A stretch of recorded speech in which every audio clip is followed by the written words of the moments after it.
My TV ఛానల్కు స్వాగతం. ఈరోజు వార్తల్లోని ముఖ్యాంశాలు.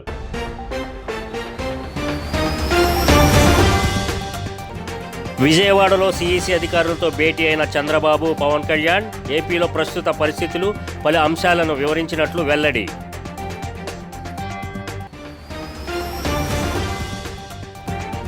కేంద్ర ఎన్నికల సంఘం సమావేశానికి వైసీపీ తరపున హాజరైన విజయసాయిరెడ్డి గుర్తింపు లేని జనసేన పార్టీకి ఎలా అనుమతిచ్చారని ఎన్నికల సంఘాన్ని అడిగినట్లు వెల్లడి.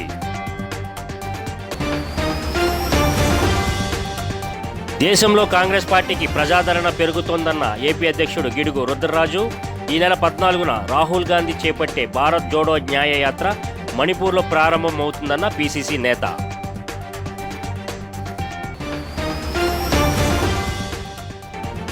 పెంచిన పెన్షన్తో అన్ని వర్గాల్లో సంతృప్తి వ్యక్తమైందన్న రాష్ట్ర హోంమంత్రి తానేటి వనిత కొవ్వూరు రూరల్ దొమ్మేరు గ్రామంలో పెన్షన్ల పంపిణీ కార్యక్రమానికి హాజరు.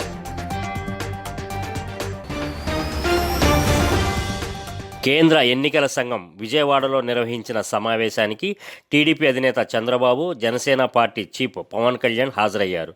సిఈసితో సమావేశం ముగిసిన అనంతరం చంద్రబాబు, పవన్ కళ్యాణ్ మీడియా ముందుకు వచ్చారు.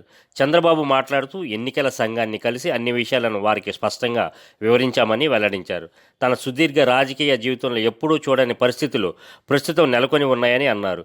ఇప్పుడు ప్రజల్లో తిరుగుబాటు రావడంతో హోల్సేల్గా ఓట్లందరినీ మార్చేయడం, దొంగ ఓట్లు వేసుకుంటే తప్ప గెలవలేని తుది నిర్ణయానికి వచ్చారని చంద్రబాబు వివరించారు. దీనికి సంబంధించి సిఈసికి ఇవాళ ఒక ఉదాహరణ ఇచ్చామని, ఒక్క చంద్రగిరిలోనే ఫారం 6 కింద 1,15,000 ఓట్లు ఇచ్చారని తెలిపారు. వాటిలో దాదాపు 33,000 ఓట్లను ఆమోదించారని, దీనికి సంబంధించిన అన్ని ఆధారాలను సిఈసికి ఇచ్చామని చంద్రబాబు తెలిపారు. దొంగ ఓట్లు నమోదు చేస్తే దాదాపు దాంట్లో 1/4 ఆల్మోస్ట్ దాన్ని యాక్సెప్ట్ చేశారు. ఇలా ప్రతి చోట, ప్రతి నియోజకవర్గంలో, ప్రతి బూత్లో ఏ స్థాయిలో దొంగ ఓట్లు నమోదవుతున్నాయి, ఎలా తీసేయాలి, వీటి మీద చాలా స్పష్టంగా వివరించారు. జనసేన తరఫు నుంచి నేను ప్రత్యేకంగా వివరించింది ఎలక్షన్ కమిషన్కి, మా వైసీపీ ప్రభుత్వం వచ్చినప్పటి నుంచి లా అండ్ ఆర్డర్ కంప్లీట్గా దిగజారిపోయింది. ఎవరన్నా ప్రజాస్వామ్య హాని జరుగుతుంటే గొంతెత్తిన పొలిటికల్ పార్టీస్ కానీ, వ్యక్తులు కానీ, ప్రైవేట్ వ్యక్తులు కానీ, వాళ్ళందరి మీద కేసులు ఎలా పడుతున్నాయి, కేసులు ఎలా చేస్తున్నాయి, ముఖ్యంగా బైండ్ ఓవర్ కేసులు ప్రత్యేకించి పొలిటికల్ పార్టీ టీడీపీ వారి మీద కానీ, జనసేన కార్యకర్తల మీద కానీ ఇవన్నీ చాలా క్లియర్గా తెలియజెప్పడం జరిగింది వారికి. అలాగే పోలీసు అధికారులని ఇప్పుడు సడన్గా మారుస్తూ ఉన్నారు. లాస్ట్ 2 నెలలుగా మార్చేస్తూ ఉన్నారు. మళ్ళీ ఎన్నికలు సంఘం వచ్చేటప్పటికి మళ్ళీ వాళ్ళకి కావాల్సిన అధికారులను తిరిగి అక్కడ వేయించుకునేలాగా తీసుకొచ్చిన ప్రణాళికలు చేస్తాం. అది కూడా బలంగా తెలియజేస్తాం. ఎప్పటికప్పుడు మానిటర్ చేయాల్సిన అవసరం ఉంది. ప్రజాస్వామ్యం కోసం మా ప్రయత్నాలన్నీ మేము చేస్తున్నాం, ఇంకా చేస్తాం. దాని గురించి సందేహం లేదు. ఒక్క ఓటు దొంగ ఓటున్న ఎలక్షన్ కమిషన్ దృష్టికి ఎప్పటికప్పుడు తీసుకుపోవడమే కాకుండా వీళ్ళు చేసే ప్రతి ఒక్క తప్పుడు పనిని మేము ప్రతిఘటిస్తాం, ప్రజాస్వామ్యాన్ని పరిరక్షించుకుంటాం. అదే సమయంలో ఎవరిని వదిలిపెట్టాం. కడాన కోర్టుకు కూడా వెళ్ళి తప్పు చేస్తే మాత్రం శిక్ష పడే వరకు ముందుకు పోతామని చెప్పి విజ్ఞప్తి చేస్తున్నా. We are confident. ఎలక్షన్ కమిషన్ అయితే పేషెంట్గా వినడమే కాకుండా వారు 5 కోట్ల మంది కంటే 4 కోట్ల ఓటర్స్ ఉన్నారు. వారందరికీ ఒక భరోసా ఇచ్చినట్టు వాళ్ళు భరోసా ఇచ్చారు.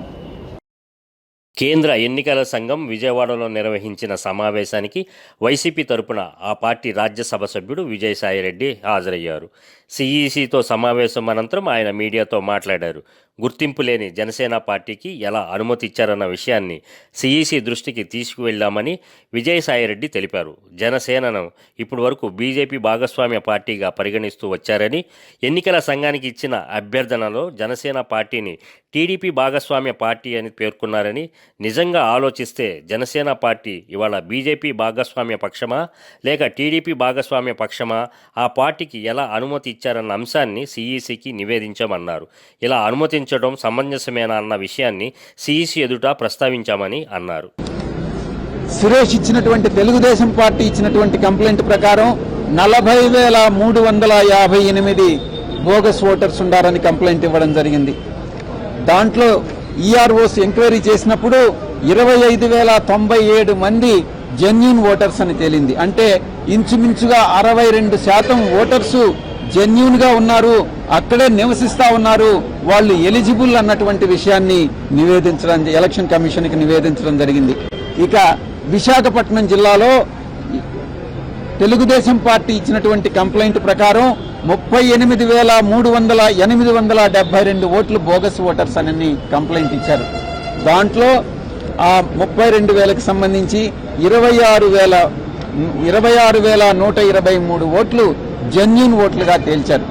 అంటే ఇంచుమించుగా 67% ఓట్లు జెన్యూన్ ఓట్లు అన్నటువంటివి తేలింది. మేము ఒక్కటే చెప్పాం, ఆర్టీఐ కింద మేము సేకరించినటువంటి ఇన్ఫర్మేషన్ కరెక్ట్ ఇన్ఫర్మేషన్, ఆ సమాచారాన్ని బట్టి ఈ నెల 14వ తేదీ నుంచి కాంగ్రెస్ పార్టీ జాతీయ నేత రాహుల్ గాంధీ చేపట్టనున్న భారత్ జోడో న్యాయ యాత్రను కాంగ్రెస్ శ్రేణులంతా జయప్రదం చేయాలని ఏపీ రాష్ట్ర కాంగ్రెస్ అధ్యక్షుడు గిడుగు రుద్రరాజు పిలుపునిచ్చారు. విశాఖలో ఏర్పాటు చేసిన విలేకరుల సమావేశంలో ఆయన మాట్లాడుతూ దేశ సర్వతోముఖాభివృద్ధిని దృష్టిలో ఉంచుకొని రాహుల్ గాంధీ ఈ యాత్రను ఈ నెల 14న ఈశాన్య రాష్ట్రం మణిపూర్ రాజధాని ఇంపాల్లో ప్రారంభమై 66 రోజుల పాటు కొనసాగి చివరగా ముంబైలో ముగుస్తుందన్నారు. దేశంలోని 15 రాష్ట్రాలలో 110 జిల్లాలలో గల 100 పార్లమెంటు నియోజకవర్గాలు 337 అసెంబ్లీ నియోజకవర్గాల గుండా కొనసాగుతుందన్నారు. ఈ మేరకు దేశ రాజధాని ఢిల్లీలో గత నెలలో జరిగిన సమావేశంలో కీలక నిర్ణయం తీసుకున్నారన్నారు. కాంగ్రెస్ పార్టీగా డాక్టర్ బాబాసాహెబ్ అంబేద్కర్ గారు ఇచ్చినటువంటి రాజ్యాంగం ప్రకారం సమాజంలో ఉన్నటువంటి అన్ని వర్గాలకి న్యాయం జరగాలనేటువంటిది కాంగ్రెస్ పార్టీ ఆలోచన. మరి ముఖ్యంగా రాహుల్ గాంధీ గారి యొక్క ఆలోచన సామాజిక న్యాయం, ఆర్థిక న్యాయం, రాజకీయ న్యాయం ఇవి జరిగిన నాడే సమాజంలో ఉన్నటువంటి అన్ని వర్గాలు కూడా అభివృద్ధి చెందొచ్చు అనేటువంటి సిద్ధాంతానికి కట్టుబడి రాహుల్ గాంధీ గారు ఈ భారత్ జోడో న్యాయయాత్ర అనేటువంటి కార్యక్రమాన్ని నిర్వహించబోతున్నారు. ప్రతిరోజు కూడా 2 మీటింగ్స్ ఉంటాయి. ప్రతి రూట్లోనూ కూడా అనేకమైనటువంటి ప్రజా సంఘాలు, పుర ప్రముఖులు, సమాజంలో సెక్యులర్ భావాలు కలిగినటువంటి వివిధ వర్గాల పెద్దలు దేశంలోని ఏ రాష్ట్రంలో లేని విధంగా పెన్షన్ లబ్ధిని అందించడంతో పాటు మొత్తం పెన్షన్దారులు కూడా మన రాష్ట్రంలోనే అత్యధికమని రాష్ట్ర హోంమంత్రి, విపత్తుల నిర్వహణ శాఖ మంత్రి డాక్టర్ తానేటి వనిత చెప్పారు. పశ్చిమ గోదావరి జిల్లా కొవ్వూరు రూరల్ మండలం దొమ్మేరు గ్రామంలో నిర్వహించిన పెన్షన్ల పెంపు, నూతనంగా మంజూరైన వారి పెన్షన్ల పంపిణీ కార్యక్రమానికి ఆమె ముఖ్య అతిథిగా హాజరయ్యారు. నూతనంగా మంజూరైన 220 మంది పెన్షన్దారులకు 6,60,000 రూపాయల పెన్షన్ను లబ్ధిదారులకు హోంమంత్రి స్వహస్తాలతో అందజేశారు. ఎంతమంది ఆస్వాదిస్తారు? థ్యాంక్ యూ తల్లి. మీ అందరి చల్లని ఆశీస్సులు ఈ నియోజకవర్గం నుండి నాకు మరి జగనన్నకి అందించి మరి మీరంతా కూడా మరి ఇలాంటి చక్కటి పాలన మళ్ళీ పొందాలి అంటే ఇలాంటి సంక్షేమ పథకాలన్నీ కూడా మళ్ళీ మనం మన ఇంటికి, మన ఇంట్లో ఉన్న వాళ్ళందరికీ పొందాలంటే ఈ రాష్ట్రానికి జగనన్న మాత్రమే ముఖ్యమంత్రి అయితే ఇవన్నీ కూడా కార్యక్రమంలో పాల్గొన్న ల్యాండ్ టైటిలింగ్ యాక్ట్ అమలుపై ప్రజలకు నష్టం కలిగించే నిర్ణయాలేవి తీసుకోలేదని రాష్ట్ర రెవెన్యూ శాఖ మంత్రి ధర్మాన ప్రసాదరావు తెలిపారు. రాష్ట్రంలో జరుగుతున్న సమగ్ర భూసర్వే అన్ని రెవెన్యూ గ్రామాలలో పూర్తయిన తర్వాత మాత్రమే ల్యాండ్ టైటిలింగ్ చట్టాన్ని అమలులోకి తీసుకొస్తామని అన్నారు. ఆంధ్రప్రదేశ్ ప్రభుత్వం ల్యాండ్ టైటిలింగ్ బిల్లుని అసెంబ్లీలో పాస్ చేసి దానికి కేంద్ర ప్రభుత్వం ఆమోదం తెలిపినా రాష్ట్ర ప్రభుత్వం ఇప్పటి వరకు ల్యాండ్ టైటిలింగ్ చట్టాన్ని నోటిఫై చేయలేదన్నారు. వైఎస్ఆర్సీపీ ప్రభుత్వం రాష్ట్రంలోని రెవెన్యూ సేవలను సులభతరం చేసేందుకు మాత్రమే ల్యాండ్ టైటిలింగ్ యాక్ట్ని ప్రవేశపెట్టింది తప్ప ప్రజలకు నష్టం కానీ హాని కలిగించే నిర్ణయాలు ఏవి కూడా తీసుకోదు అని అన్నారు. ప్రపంచంలో అందుబాటులో ఉన్నటువంటి అత్యాధునికమైన టెక్నాలజీని దీనికి ఉపయోగిస్తున్నాం. పెద్ద తేడాలు కూడా రావడానికి వీలు లేనటువంటి సర్వేని ఇక్కడ చేస్తున్నాం. చేయడం ద్వారా ఫస్ట్ రికార్డు అప్డేట్ అవుతుంది, వివాదాలు లేని రికార్డు తయారవుతుంది.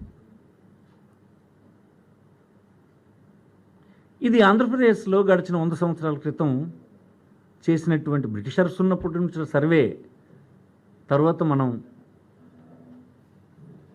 ఎన్నుకున్న ప్రభుత్వాలు వచ్చిన తర్వాత సమగ్రమైన సర్వే ఈ రాష్ట్రంలో ఇప్పుడు నిర్వహించలేకపోయినాం.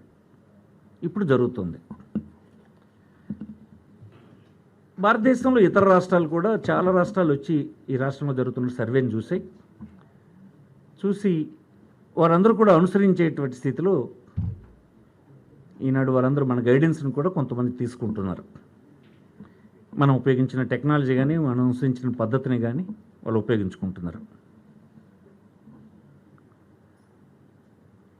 ఒకసారి ఈ రెవెన్యూ రికార్డ్స్ అప్డేషన్ జరిగిన తర్వాత మాత్రమే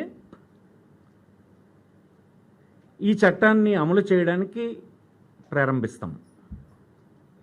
ఇప్పుడు చాలామంది చట్టం అమలు అయిపోతుంది, చట్టం తెచ్చేశారని అంటున్నారు రాష్ట్రంలో. నో, ఈ చట్టం ఇప్పుడు అమలు కావడం లేదు. ఎందుకు అంటే రెవెన్యూ రికార్డ్స్ అప్డేట్ కాలేదు. రెవెన్యూ రికార్డ్స్ అప్డేట్ కావడానికి ఇంకా కొంత టైం పడుతుంది. అది శరవేగంగా జరుగుతుంది. పండగ సీజన్ వస్తున్న నేపథ్యంలో రైల్వే శాఖ తమ సేవలను ప్రజలకు మరింత చేరువ చేసేందుకు అందుబాటులో ఉండేలా ఆథరైజ్డ్ రిజర్వేషన్ కౌంటర్లను ఆయా సంస్థల ద్వారా ఏర్పాటు చేయిస్తుంది. తాజాగా పద్మోదయ ట్రావెల్స్ తమ నూతన రైల్వే ఆథరైజ్డ్ రిజర్వేషన్ కౌంటర్ను శ్రీహరిపురం గుల్లలపాలెం షాపింగ్ కాంప్లెక్స్ వద్ద ఏర్పాటు చేసింది. ముఖ్య అతిథిగా పాల్గొన్న వార్డు కార్పొరేటర్ పివి సురేష్ కౌంటర్ని ప్రారంభించారు. సంస్థ అధినేత చిక్కా సత్యనారాయణ మాట్లాడుతూ దూర ప్రయాణాలు చేసేవారికి రైల్వే సేవలు అందుబాటులో ఉండేలా ఈ ప్రాంతంలో కౌంటర్ ఏర్పాటు చేసినట్లు తెలిపారు. టికెట్పై ఉన్న ధర మాత్రమే వసూలు చేస్తామని, అదనంగా ఉండదని చెప్పారు. ఈ కార్యక్రమంలో కనక మహాలక్ష్మి ఆలయ బోర్డు సభ్యురాలు మల్లా ధనలత, స్థానిక నాయకులు పూడి మల్లేశ్వరరావు, కొల్లి నూకరెడ్డి, లోవరాజు, రాజు తదితరులు పాల్గొన్నారు. శ్రీకాకుళం వరకు, సింధియా వరకు, ఇటు శ్రీలానగర్ వరకు ఆథరైజ్డ్గా ఉండి ఎన్నో టికెట్లు ఇవ్వడం జరిగింది. ముఖ్యంగా ట్రైను, ఫ్లైటు టికెట్లు అన్నిటి కూడా ఆథరైజ్డ్ మేము ఒకటే ఉన్నాం. అయితే ఈరోజు నూతనంగా ఈ ఏరియాలో శ్రీహరిపురం, మల్కాపురం ఏరియాలో ఈ రైల్వే కౌంటర్ యొక్క అవకాశం ఎంతైనా ఉందని గ్రహించి రైల్వే వాళ్ళు కూడా మమ్మల్ని ఇక్కడ ఈ ఏరియాలో పెడితే బాగుంటుంది, బిజినెస్ రైల్వేకి టికెట్లు ఇవ్వడానికి బాగుంటుందని చెప్పి వాళ్ళ సజెషన్, వాళ్ళ ఆథరైజేషన్ ఇవ్వడం ద్వారా ఇవాళ ఇక్కడ శ్రీహరిపురంలో షాప్ ఓపెనింగ్ జరిగింది. అయితే ఇది ఒక ట్రావెల్ ఏజెన్సీ అని కాదు, రైల్వే రిజర్వేషన్ కౌంటర్గా మీరు అందరూ భావించాలి. ఇక్కడ తీసుకునే టికెట్లకి ఏ విధమైన అదనపు రుసుము ఉండదు. టికెట్ మీద ఎంత ప్రింట్ అయితే అంతే మేము తీసుకుంటాం. అదే కాకుండా చాలామంది ఆన్లైన్లో టికెట్లు తీసుకుని అక్కడ ట్రైన్ ఎక్కిన తర్వాత అది కన్ఫర్మ్ అవ్వలేదని ఇబ్బంది పడిన సందర్భాలు ఉన్నాయి. అయితే మా దగ్గర అయితే కౌంటర్ టికెట్ తీసుకుంటే మీరు టికెట్ కన్ఫర్మ్ అవ్వకపోయినా కానీ ట్రావెల్ చేసే అవకాశం ఉంటుంది, ఏ విధమైన ఇబ్బంది ఉండదు. కాబట్టి ఈ గాజువాక ఈ మల్కాపురం, శ్రీహరిపురం ప్రాంత ప్రజలందరూ కూడా వైఎస్ జగన్మోహన్ రెడ్డి ప్రతిపక్ష నేత హోదాలో నిర్వహించిన ప్రజా సంకల్ప యాత్ర ముగిసి 5 ఏళ్లు పూర్తయిన సందర్భంగా పాత గాజువాకలో నియోజకవర్గ ఇన్ఛార్జ్ ఊరుకోటి చందు ఆధ్వర్యంలో కేక్ కట్ చేశారు. ఆయనతో పాటు కార్పొరేటర్లు బొడ్డు నరసింహపాత్రుడు, రాజాన రామారావు, మహమ్మద్ ఇమ్రాన్, ఇల్లపు వరలక్ష్మి తదితరులు పాల్గొన్నారు. అనంతరం ఈ నెల 19న విజయవాడలో సీఎం జగన్ ప్రారంభించనున్న 125 అడుగుల అంబేద్కర్ విగ్రహం ఆహ్వాన గోడపత్రికను ఆవిష్కరించారు. ఈ నేపథ్యంలో ప్రతి వార్డులోని బిఆర్ అంబేద్కర్ విగ్రహాలకు పూలమాలలు వేసి నివాళులర్పించాలని శ్రేణులకు పిలుపునిచ్చారు. ఈ కార్యక్రమంలో ఆయా వార్డుల ఇన్ఛార్జీలు, మహిళలు పాల్గొన్నారు. ఎమ్మెల్యే నాగిరెడ్డి అనుయాయులు ఎవరూ ఈ కార్యక్రమంలో పాల్గొనలేదు. ఎస్సీ, ఎస్టీ, బీసీ వర్గాల ప్రజలందరి సమక్షంలో మరి భారీ స్థాయిలో ప్రారంభోత్సవ కార్యక్రమం ఉంది. ఆ రోజున రాష్ట్ర ముఖ్యమంత్రి శ్రీ వైఎస్ జగన్మోహన్ రెడ్డి గారు సుమారు 404 కోట్ల రూపాయల వ్యయంతో నిర్మించి ఆ అంబేద్కర్ గారి స్మృతులను తరతరాలకి ఆయన యొక్క స్మృతులను గుర్తుంచుకునే విధంగా ఈ యొక్క భారీ స్థాయిలో విగ్రహం ఏర్పాటు చేయడం జరిగింది. ఆ రోజున ఈ విగ్రహం స్మృతివనం కూడా ప్రారంభించి దానిని జాతికి అంకితం చేయనున్నారు. ఆ యొక్క వేడుకలలో సందర్భంగా ఈరోజు మరి గాజువాక నియోజకవర్గంలో ఈ యొక్క పోస్టరావిష్కరణ కార్యక్రమం నిర్వహించడం జరిగింది. ఈ సందర్భంగా ఈ రోజు నుంచి గాజువాక నియోజకవర్గంలో వాడవాడలా కూడా అంబేద్కర్ గారి విగ్రహాలకు పూలమాలలు వేసి యొక్క వేడుకలు ఘనంగా నిర్వహించేందుకు ఏర్పాట్లు చేస్తున్నాం.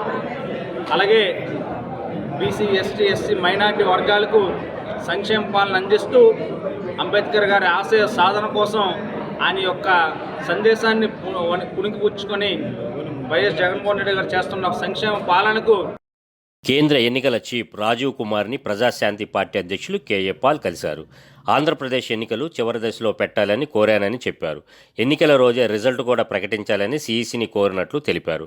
కోవిడ్ వ్యాప్తి మళ్లీ పెరుగుతుంది కాబట్టి జాగ్రత్తలు అవసరం అన్న విషయాన్ని గుర్తు చేశానన్నారు. వంగవీటి రంగని చంపిన పార్టీతో కలవద్దని అంటూ పవన్ కళ్యాణ్కి ఇది తన పర్సనల్ రిక్వెస్ట్ అన్నారు. తన ఆరోగ్యం బాగానే ఉందని, తన మీద విషప్రయోగం చేసిన దేవుని కృపతో వైద్యుల సహాయంతో బయటపడ్డానన్నారు. ఓట్లు లెక్కించాలి. ప్రపంచంలో 120 డెమోక్రసీ దేశాల్లో, ప్రజాస్వామ్యం ఉన్న దేశాల్లో ఎలక్షన్ 6 గంటలకైతే 6 గంటలకే లెక్కలు. డబ్బాలు 3 రోజులు దాయడం, 30 రోజులు దాయడం, 40 రోజులు దాయడం, డబ్బాలు కనిపించలేదండం, బలగాలు సరిపోలేదండం, ఇవన్నీ డ్రామాలు వద్దు. ఈ 3 కారణాలుగా ఎలక్షన్స్ ఏప్రిల్ ఎండింగ్ తర్వాత లాస్ట్ ఫేజ్ మే 2nd వీక్ 3rd వీక్లో చేయమన్నాం. దానికి వైఎస్ఆర్సీపీని మద్దతు అడిగాం, తెలుగుదేశం పార్టీని మద్దతు అడిగాం, జనసేనని మద్దతు అడిగాం, సిపిఐ సిపిఎం అందరూ దానికి పాజిటివ్గా స్పందించారు.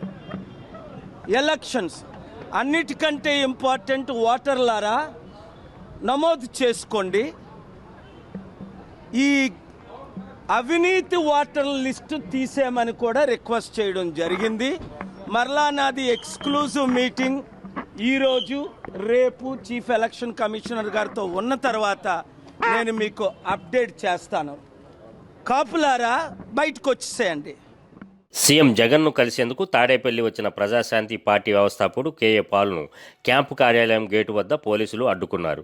సీఎం కలవాలని తాను వచ్చానని చెప్పడంతో పోలీసులు పర్మిషన్ లేదంటూ అడ్డుకున్నారు. దీంతో కారు పక్కనే పెట్టుకుని ఆందోళనకు దిగారు. అనంతరం అక్కడి నుంచి వెళ్లిపోయారు. వారిని హోటల్కి వచ్చారు, కలిసాము, మాట్లాడాము. ఇప్పుడు వారికి ఇన్ఫార్మ్ చేశాను, నేను సడన్గా వస్తున్నానని ఇన్ఫార్మ్ చేయకుండా వచ్చాను. ఇప్పుడు ఇన్ఫర్మేషన్ వెళ్ళింది, రమ్మంటే దీవెనలు, వద్దంటే శాపాలు. మరి ఇంకెవరిని? సీఎం గారిని కలవడానికే వచ్చాను. మొన్న రేవంత్ రెడ్డిని కలవడానికి వెళ్ళినప్పుడు అపాయింట్మెంట్ లేదు కదా, 3 నిమిషాల్లో బటన్ నొక్కితే వెంటనే ఆయన బాత్రూంలో నుంచి వచ్చేసారు. రాత్రి 9:30 నిమిషాలు కలిసారు. సో జగన్మోహన్ రెడ్డి గారిని చూడాలని ఉంది, కలవాలని ఉంది, మాట్లాడాలని ఉంది, వచ్చాను. వారు పిలిస్తే వెళ్తాం, లేదంటే దేవుడి దూతను తిరిగి పంపించిస్తే దానివల్ల వచ్చే నష్టాలు ఏవో వాళ్ళకి తెలుసు కదా. గుంటూరు జిల్లా తుళ్లూరు మండలం రాజధాని ప్రాంతంలో మట్టి దొంగలు మరోసారి రెచ్చిపోయారు. మంగళవారం తెల్లవారుజామున తుళ్లూరు మండలం వెంకటపాలెంలో రైతులకిచ్చిన ప్లాట్లలో అక్రమంగా మట్టి తవ్వుతుండగా గ్రామస్తులు వారిని పట్టుకున్నారు. గత 2 రోజులుగా వెంకటపాలెంలో మట్టి తవ్వుతున్నట్లు గ్రామస్తులు గుర్తించారు. ఉద్దండరాయపాలెంకి చెందిన కొంతమంది వ్యక్తులు మట్టి తరలిస్తున్నారని రైతులు ఆరోపించారు. దీనిపై పోలీసులకు సమాచారం ఇచ్చినట్లు రైతులు తెలిపారు. వెంకటపాలెంలోని పొలాల్లో ఉన్న జేసీబీ టిప్పర్ను పోలీసులు స్వాధీనం చేసుకున్నారు. వెంకటపాలెం కృష్ణాయపాలెం మధ్యలో ఉన్నటువంటి ఈ మట్టిని 10 మీటర్ల ఎత్తు మట్టిని దోచుకొని వెళ్ళిపోయారు. లారీలు, క్రేన్లు మేమందరం కూడా, అమరావతి రైతులు మేమందరం కూడా వచ్చి అడ్డుకోవటం జరిగింది. ఎన్నిసార్లు మేము అడ్డుకున్నా, ఎన్నిసార్లు వాళ్లపై చర్యలు తీసుకోమని పోలీసులకు తెలియజేసినా కానీ అది మట్టిలో పోసిన పన్నీరులాగే మారిపోతుంది. ఒక్కసారి వైసీపీ నాయకులారా ఒక్కసారి ఆలోచించండి. మీకు టైం దగ్గర పడింది. 2 నెలలే మీకున్నటువంటి టైం. ఈ 2 నెలల్లో కూడా మీరు ఎంత అకృత్యాలు, అక్రమాలు చేస్తున్నారంటే రేపు రాబోయే రోజుల్లో ప్రభుత్వం మారిన వెంటనే ఎవడైతే మట్టి తిన్నాడో, ఎవడైతే కంకర తిన్నాడో, ఎవడైతే ఇసుక తిన్నాడో, ఎవడైతే ఐరన్ దోచుకెళ్లారో వాళ్ళందరి చేత కక్కించకపోతే మేము గత 15 రోజులుగా ఎన్టీఆర్ జిల్లా మైలవరం నియోజకవర్గం ఇబ్రహీంపట్నం కొండపల్లి మున్సిపాలిటీ కార్మికులు చేపట్టిన సమ్మెకు జనసేన పార్టీ సీనియర్ నాయకులు దేవాభక్తుని నాగబాబు మద్దతు పలికారు. ఈ సందర్భంగా నాగబాబు మాట్లాడుతూ 15 రోజులుగా జరుగుతున్న సమ్మెకు ప్రభుత్వం ఇకనైనా స్పందించి పారిశుద్ధ్య కార్మికుల న్యాయపరమైన కోరికలు పరిష్కరించాలన్నారు. ఈ కార్యక్రమంలో ఎంసీపీఐయు నాయకులు గొల్లపూడి ప్రసాద్, జనసేన నాయకులు సిరిపురం సురేష్, దారపురెడ్డి నాగభూషణం, ధనుంజయ్ తదితరులు పాల్గొన్నారు. 4వ సభ చర్చలు జరిగినప్పుడు రాష్ట్ర ప్రభుత్వం చెప్పింది ఏంటంటే కల్చర్ మీద 6,000 రూపాయలని అలాగే 15,000 రూపాయలు శాలరీ కలిపి 21,000 రూపాయల శాలరీగా ప్రకటించారు. అంటే పేరు మార్పు వచ్చేది 25,000 రూపాయలే. ఇది సబబు కాదని చెప్పేసి రాష్ట్ర ప్రభుత్వాన్ని ఆనాడు చర్చకు వచ్చినటువంటి 17వ రోజు నిరవధిక సమ్మెలో భాగంగా పారిశుద్ధ్య కార్మికుల యొక్క సమ్మెలో భాగంగా ఈ రోజున ఉద్ఘాటన కార్యక్రమం విజయవంతంగా జరిగింది. ఏదైతే ప్రభుత్వం ముందు వైఖరితో వాళ్ళ యొక్క న్యాయమైన కోరికలు డిమాండ్లను పరిశీలించకుండా ఉండడం వల్ల వాళ్ళు ఈరోజు ఈ పరిస్థితికి వచ్చారు. ఈరోజు ఈ కార్యక్రమానికి భారీగా మున్సిపల్ కార్మికులు హాజరయ్యారు. వాళ్ళ యొక్క బాధని వాళ్ళ యొక్క సమస్యలను ఈ విధంగా వ్యక్తపరిచారు. ఈ ఉద్యమానికి తూట్లు పడడానికి బయట గ్రామాల నుంచి తాత్కాలిక కార్మికులను తీసుకొచ్చి బండ్లు పెట్టి ఈ ఉద్యమాన్ని నీరుగార్చాలనే ప్రయత్నం చేస్తుంది. ఇది సక్రమమైన విధానం కాదు. ఖచ్చితంగా పౌర సమాజం కూడా స్పందించి నిత్యం మన మధ్య ఉండి మన గ్రామంలో పారిశుధ్యాన్ని పర్యావరణాన్ని కాపాడే పారిశుధ్య కార్మికుల కనీస వేతనాలని అమలు జరిపేలాగాను ఇవాళ పెరిగిన ధరలకు అనుగుణంగా వాళ్ళ శాలరీలు పెంచాలని, ఏ సాఫ్ట్వేర్ ఇంజనీరింగ్ కూడా తీసిపోని చాకరీ చేసేది పారిశుధ్య కార్మికులు. కరోనా కాలంలో కూడా కరోనా వారియర్స్, కోవిడ్ వారియర్స్ అని చెప్పేసి సన్మానాలు శాలువాలు కప్పారు తప్ప. గుంటూరు జిల్లా మంగళగిరి మండలం నిడమర్రు గ్రామం రోడ్డు పక్కన చుక్కల దుప్పి కళాబేరం కనబడటంతో స్థానికులు ఫారెస్ట్ అధికారులకు సమాచారం అందించారు. ఫారెస్ట్ అధికారులు సంఘటనా స్థలానికి చేరుకొని దర్యాప్తు చేస్తున్నారు. రోడ్డు దాటుతున్న సమయంలో ఏదైనా వాహనం ఢీకొట్టి తీవ్ర గాయాలు పాలై చుక్కల దుప్పి సమీపంలోనే మృతి చెంది ఉంటుందని ప్రాథమికంగా నిర్ధారించారు. నిడుముక్కల అటవీ ప్రాంతం నుండి చుక్కల దుప్పి వచ్చినట్లు డిఆర్ఓ గిరిబాబు తెలిపారు. వాటిని ఇక్కడ నుంచి మళ్ళీ అడవి ప్రాంతానికి తరలించడం కానీ అలా జరగడం ఇది ప్రమాదమే. ఎలాంటిది మనుషులు చేసింది ఏం కాదు. గుర్తు తెలియని వాహనం యాక్సిడెంటల్ గా జింకని ఢీకొట్టడం జరిగింది. దీన్ని పోస్ట్ మార్టం నిమిత్తం డాక్టర్ గారు శ్రీనివాసరావు వచ్చి పోస్ట్ మార్టం నిర్వహించారు. గతంలో ఇక్కడ జింకలు తిరుగుతున్నట్టు మీకు ఎవరైనా సమాచారం ఇచ్చారా? అసలు మీకు తెలుసా తెలియదు? అంటే మనం ఫారెస్ట్ అధికారులు ప్రతి సంవత్సరం జంతు గణన చేస్తూ ఉంటాము. దాంట్లో భాగంగా మైదాన ప్రాంతాలకి వస్తూ ఉంటాయి. యాక్చువల్ గా మనకి నిడుముక్కల అడవి అది చనిపోవడానికి కారణం అయి ఉండొచ్చు అని మేము అనుకుంటున్నాము. సార్ అది జింకా దుప్పే సార్, చనిపోయింది జింకా దుప్పే అని డౌట్ ఉన్నది. చుక్కల దుప్పి అండి, స్పాటెడ్ డీర్ అంటారు. ఎవరో తోలు చేసినట్టు అని చెప్పేసి అనుమానాలు వ్యక్తం చేస్తున్నారు. బాడీస్ లో మనకు కనపడేంత మల్టిపుల్ ఫ్రాక్చర్స్ కనపడుతుంది. అది దాని వరకు మనం చెప్పగలమండి. రోడ్డు ప్రమాదం అని చెప్తారు. రోడ్డు ప్రమాదం అంటే ఏదైనా సరే ఏదైనా మనం కరెక్ట్ చెప్పలేము.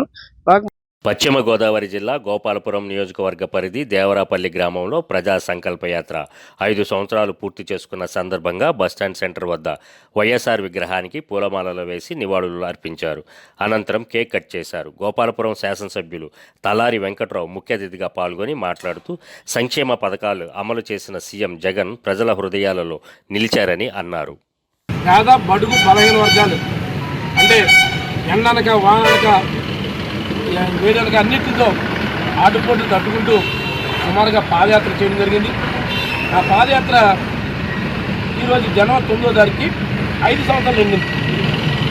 సుమారుగా 3,640 కిలోమీటర్లు ఈ ఇడుగులపాయలు ఇచ్చే వరకు పాదయాత్ర చేయడం. ఆ పాదయాత్ర రోడ్డు పొడిగిన అక్కలు, అన్నదమ్ములు, విద్యార్థులు వాళ్ళ సమస్యలు ఎందుకంటే ఏమనే సమస్యలు నేరుగా చెప్పడం, ఆ సమస్యలని అధికారం వచ్చి చేస్తాను మాట ఇచ్చిన ప్రకారంగా అమలుపరిచిన పథకాలు, ఆ మాట ఇచ్చిన పథకాలు, మాట ఇవ్వని పథకాలు కూడా నెరవేర్చిన ముఖ్యమంత్రి ఎవరంటే దేశ చరిత్ర. అలాంటి ముఖ్యమంత్రి ఇవాళ ఆంధ్ర రాష్ట్రంలో సుమారుగా భారతీయ సంస్కృతి సాంప్రదాయాల మనుగడలో మహిళల పాత్ర కీలకమని తెలుగుదేశం పార్టీ మహిళలకు ప్రత్యేక స్థానం కల్పించిందని తెలుగుదేశం పార్టీ జాతీయ ప్రధాన కార్యదర్శి పీలేరు నియోజకవర్గ ఇన్ఛార్జ్ నల్లారి కిషోర్ కుమార్ రెడ్డి అన్నారు. అన్నమయ్య జిల్లా పీలేరు పట్టణంలో కటువ కాలువ వీధి, శ్రీనాథపురం కాలనీ తదితర ప్రాంతాలలో బాబు షూరిటీ భవిష్యత్ గ్యారంటీ కార్యక్రమంలో ఇంటింట కరపత్రాలను అందజేసి తెలుగుదేశం మేనిఫెస్టోలో ప్రవేశపెట్టిన సంక్షేమ పథకాలని వివరించారు. ఆయనకు పలు వీధులలో మహిళలు, ప్రజలు హారతులతో, శాలువాలతో స్వాగతం పలికారు.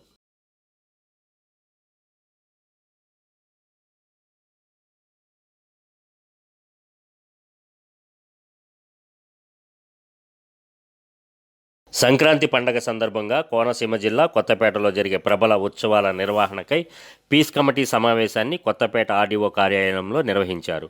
ఈ సందర్భంగా డీఎస్పీ రమణ మాట్లాడుతూ ఈ నెల 15వ తేదీన కొత్తపేటలో జరిగే ప్రబల తీర్థం సందర్భంగా సుమారు 500 మందితో పోలీస్ బందోబస్తు నిర్వహించడం జరుగుతుందని, అదేవిధంగా బాణాసంచా కాల్చే ప్రదేశాల చుట్టూ ఎటువంటి ఫ్లెక్సీలు బ్యానర్లు కట్టడానికి అనుమతులు లేవని, కట్టిన ఫ్లెక్సీలను వెంటనే తొలగించాలని, వచ్చే ప్రజలకు ఎటువంటి ఇబ్బందులు కలగకుండా షాపులను ఏర్పాటు చేసుకునే విధంగా పంచాయతీ వారు అనుమతులు ఇవ్వాలని, ట్రాఫిక్ పూర్తి స్థాయిలో మళ్లించడం, పండగ సందర్భంగా అశ్లీల నృత్యాలకు ఎటువంటి అనుమతులు లేవని, కోడి పందాలకు, పేకాట, గుండాట వంటి చట్ట వ్యతిరేక కార్యక్రమాలు నిర్వహిస్తే కఠిన చర్యలు ఉంటాయన్నారు.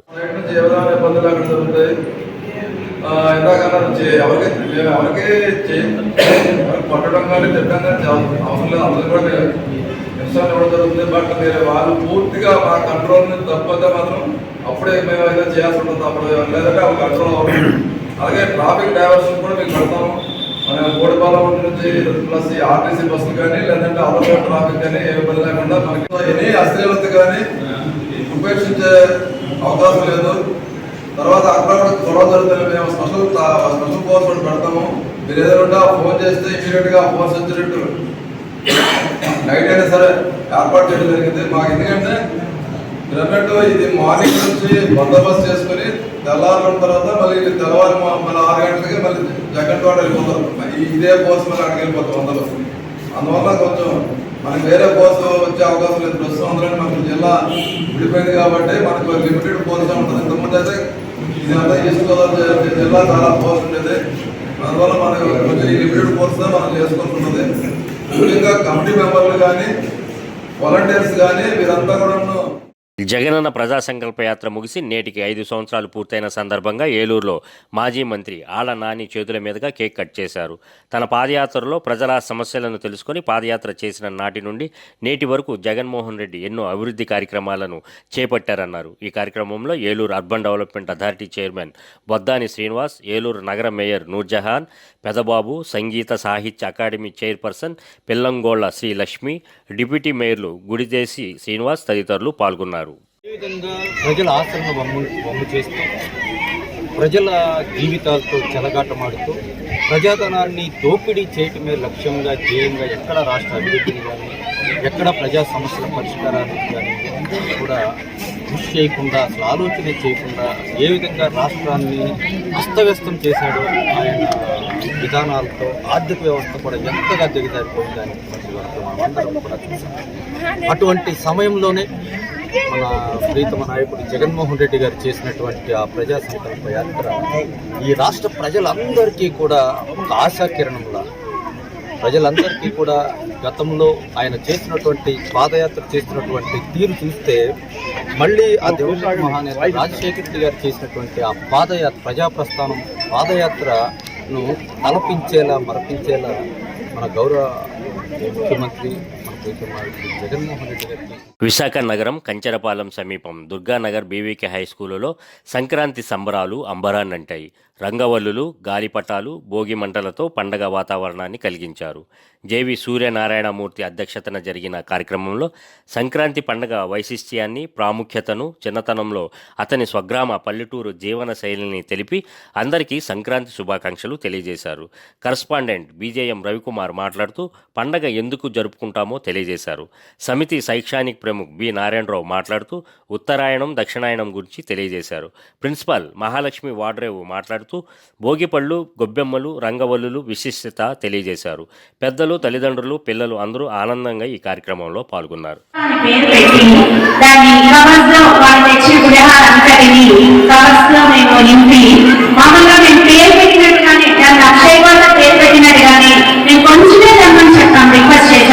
కానీ ఈ మాతృమూర్తులందరూ కూడా కేజీలు, 2 కేజీలు బాగా ఎంత వస్తే అంత, ఇంత కాకుండా ఇంటింతగా అన్నట్టే వాళ్ళు తెచ్చి అక్షయ పాత్రలు ఇంకా 1 గంటల 2:30 మేము పంచిపెట్టి దాని పిల్లలతోనే దాన్ని ఫిల్ చేసి దాన్నేమో మెయిన్ టీచర్స్ తోనేమో వాళ్ళు ఎక్కడెక్కడ ఉంటారు. ఉత్తరాయణము, దక్షిణాయనము. అలాగే మనకి ఎన్ని ఋతువులు ఉన్నాయి? 6 ఋతువులు ఉన్నాయి, అంతేనా? ఎన్ని మాసాలు ఉన్నాయి తెలుగు మాసాలు? ఆ 12 పేరు ఎవరు చెప్తారు? చైత్రం, వైశాఖం వచ్చిన ఎవరికైనా ఈ రోజులో ఏం మొహమాట పడదు. ఈ రోజు చాలా మట్టి పిల్లల్లో జనవరి, ఫిబ్రవరి, మార్చి తిరుమలని చెప్తుంటారు. కానీ మన సంప్రదాయం ప్రకారం మన పాఠశాలలో మన పిల్లలకి చెప్పాల్సిన బాధ్యత ఉపాధ్యాయులది. అది పరీక్షలు వస్తాయి మార్చి అనేది కాదు, మన పిల్లలు మనం చెప్పాలి. ఏపీ ముఖ్యమంత్రి వైఎస్ జగన్మోహన్ రెడ్డి చేసిన ప్రజా సంకల్ప యాత్ర చారిత్రాత్మకమని విశాఖ తూర్పు నియోజకవర్గ వైసీపీ సీనియర్ నాయకులు విఎంఆర్డీఏ మాజీ చైర్పర్సన్ అక్రమాని విజయ నిర్మల పేర్కొన్నారు. ఈ యాత్రలో రాష్ట్ర ప్రజల అభిమానం చూరగొన్న ఆయన నవరత్నాలతో సంక్షేమ రాజ్యాన్ని సృష్టించారన్నారు. ఈ యాత్ర పూర్తి చేసి నేటికి 5 సంవత్సరాలు పూర్తయిన సందర్భంగా అభిమానుల హర్షధ్వనాల మధ్య ఆమె ఎంవీపీ కాలనీలోని తమ కార్యాలయంలో కేక్ కట్ చేశారు. అనంతరం ఆమె మాట్లాడుతూ గత 4.5 సంవత్సరాల నుంచి ప్రజారంజక పాలన అందిస్తున్న సీఎం జగన్మోహన్ రెడ్డిని రానున్న ఎన్నికలలో మరలా రాష్ట్ర ప్రజలు ఆదరిస్తారని జోస్యం చెప్పారు. ఈ కార్యక్రమంలో నియోజకవర్గ వైసీపీ నాయకులు, కార్యకర్తలు, అభిమానులు పాల్గొన్నారు. ఎస్సీ, ఎస్టీ, మైనార్టీస్ అందరికీ కూడా సమన్యాయం చేస్తూ మరి అలాగే కడుపులో ఉన్న బిడ్డ దగ్గర నుంచి ముసలాళ్ల వరకు కూడా అన్ని వర్గాల ప్రజలకి కూడా ఈరోజు సంక్షేమ పథకాలు అందిస్తూ మరి ఆ రోజు ఏదైతే మాట ఇచ్చారో ఇచ్చిన మాట ప్రకారంగా మరి మేనిఫెస్టోలో ఏదైతే 2019 ఎలక్షన్స్ ముందు మేనిఫెస్టోలో చెప్పిన ప్రకారంగా మరి అన్ని సంక్షేమ కార్యక్రమాలను కూడా చేసి మరి మళ్ళీ రేపు ఎలక్షన్లోకి వెళ్ళబోతున్నారంటే నిజంగా అటువంటి గొప్ప వ్యక్తి నాయకత్వంలో నడుస్తున్న మాలాంటి నాయకులందరికీ కూడా ఎంతో గర్వకారణము ఈరోజు. ఎందుకంటే మేమే కాదు ప్రజలు కూడా ఎంతో సంతృప్తి పొందడం జరుగుతున్నది. మరి ఇల్లు పేదవాడి కళ అయినటువంటి సొంత ఇంటి కళ నెరవేరుస్తూ ఇల్లులు ఇవ్వడం కానీ మరి అలాగే పథకాలన్నీ కూడా ఈరోజు చూస్తుంటే చదువుకోవడానికి పేద విద్యార్థులు ఎంతో ఇబ్బంది పడుతున్న తరుణంలో గ్రేటర్ విశాఖ మున్సిపల్ కార్పొరేషన్ నగర మేయర్ గొలగాని హరి వెంకట కుమారి అధ్యక్షతన బడ్జెట్ అంశంపై ప్రత్యేక కౌన్సిల్ సమావేశం జరిగింది. ఈ సందర్భంగా 5,617 కోట్లతో జీవీఎంసీ 2024-25 వార్షిక బడ్జెట్ను ప్రవేశపెట్టారు. ఈ సందర్భంగా టీడీపీ, జనసేన, వామపక్ష పార్టీల నాయకులు ఇదంతా అంకెల గారిడి బడ్జెట్ అంటూ ఆరోపించారు. అనంతరం జనసేన నాయకులు అంగన్వాడీలు, మున్సిపల్ కార్మికుల సమస్యలు పరిష్కరించాలంటూ ప్లకార్డులు పట్టుకుని నిరసన తెలిపారు. దీంతో కౌన్సిల్లో గందరగోళ పరిస్థితి నెలకొంది. అనంతరం టీడీపీ సభ్యులు ఈ బడ్జెట్ను వ్యతిరేకించినప్పటికీ వైసీపీ సభ్యులు మాత్రం మద్దతు తెలిపి ఏకగ్రీవంగా అంగీకరించారు.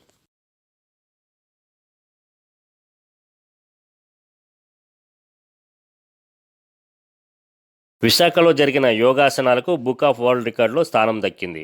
216 మరియు 108 రౌండ్ల సూర్య నమస్కారాలతో యోగాసన చేసి బుక్ ఆఫ్ వరల్డ్స్లో రికార్డు కోసం చేసిన ప్రయత్నాలకు ఫలితం దక్కింది. గాదేరాజ్ ప్యాలెస్లో ఓం ఫ్రీ యోగా సెంటర్ వ్యవస్థాపకులు సిహెచ్వి రమేష్ ఆధ్వర్యంలో ఉదయం 5 గంటల నుంచి 8 గంటల వరకు ఈ కార్యక్రమం జరిగింది. యోగ సాధకులు సూర్య నమస్కారాలతో సరికొత్త రికార్డు సృష్టించాలనే లక్ష్యంతో యోగాసన కార్యక్రమాన్ని నిర్వహించారు. 216 మరియు 108 రౌండ్ల విభాగాలలో సూర్య నమస్కారాలు చేసి యోగాసన బుక్ ఆఫ్ వరల్డ్ రికార్డును నెలకొల్పి ప్రత్యేకతను చాటుకున్నారు. సూర్య సుందరం లోకనాథాయ అమృతం బ్రహ్మ విష్ణు శివస్వరూపం హృదయం వందే సదా భాస్కరం అనే మంత్రోచ్చరణతోటి మొదలుపెట్టి మిత్రాయ నమః, రవయే నమః, ఆ విధంగా 12 నమస్కారాలతోటి ఇవి సాధన చేయడం జరుగుతుంది. మరి ఇది ఈ మధ్యనే మనకి న్యూఢిల్లీలోని 50,000 మందితోటి Guinness Book of World Records అనే కార్యక్రమం కూడా చేయడం జరిగింది. దానికి మరి సెంట్రల్ మినిస్టర్స్ కూడా వాళ్ళు ఆధ్వర్యంలో ఉన్న కార్యక్రమం నిర్వహించడం జరిగింది.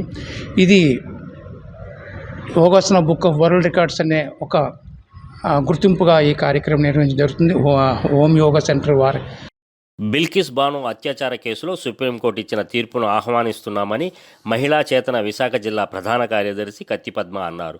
విశాఖ విజయ్ ప్రెస్ క్లబ్లో ఏర్పాటు చేసిన మీడియా సమావేశంలో ఆమె మాట్లాడుతూ సామూహిక అత్యాచారానికి గురైన బాధిత కుటుంబానికి తగిన న్యాయం చేసే విధంగా సుప్రీంకోర్టు ఇచ్చిన తీర్పుతో న్యాయ వ్యవస్థపై మరింత నమ్మకం పెరిగిందన్నారు. ఈ కేసులో 11 మందికి జీవిత ఖైదు శిక్ష వేయడంతో వారంతా వారి శిక్ష తగ్గించాలని కోరినప్పటికీ సుప్రీంకోర్టు బాధిత కుటుంబానికి న్యాయం చేసేలా ఇచ్చిన తీర్పు అభినందనీయమన్నారు.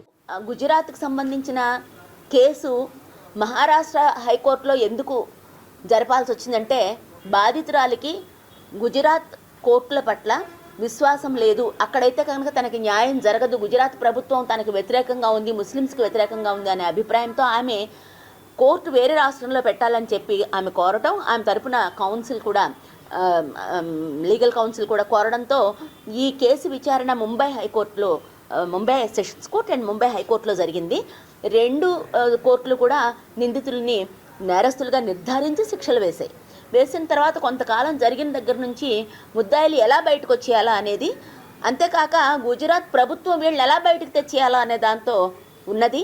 ఎందుకంటే ముస్లిం మహిళ మీద జరిగినటువంటి ఈ దుర్మార్గమైనటువంటి అత్యాచారం కానీ హత్యలు కానీ ఏమీ తప్పు కాదనేటటువంటి అభిప్రాయంతో ఉన్న ప్రభుత్వం అక్కడ అధికారంలో ఉంది. కాబట్టి బీజేపీ గవర్నమెంట్ అక్కడ ముద్దాయిలకు అనుకూలంగా సమయం కోసం వేచి చూసిన తర్వాత అందులో ముద్దాయి ఒకటి రాధేశ్యామ్ అనే అతను ఏం చేశాడంటే, ముఖ్యాంశాలు మరోసారి.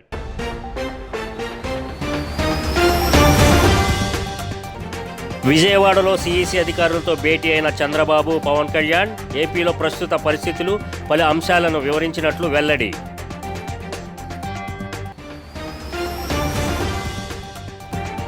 కేంద్ర ఎన్నికల సంఘం సమావేశానికి వైసీపీ తరపున హాజరైన విజయసాయిరెడ్డి గుర్తింపు లేని జనసేన పార్టీకి ఎలా అనుమతిచ్చారని ఎన్నికల సంఘాన్ని అడిగినట్లు వెల్లడి.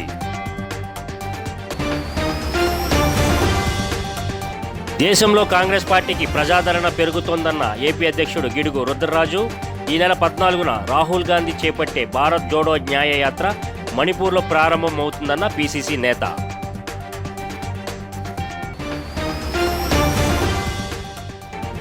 పెంచిన పెన్షన్తో అన్ని వర్గాల్లో సంతృప్తి వ్యక్తమైందన్న రాష్ట్ర హోంమంత్రి తానేటి వనిత కొవ్వూరు రూరల్ దొమ్మేరు గ్రామంలో పెన్షన్ల పంపిణీ కార్యక్రమానికి హాజరు.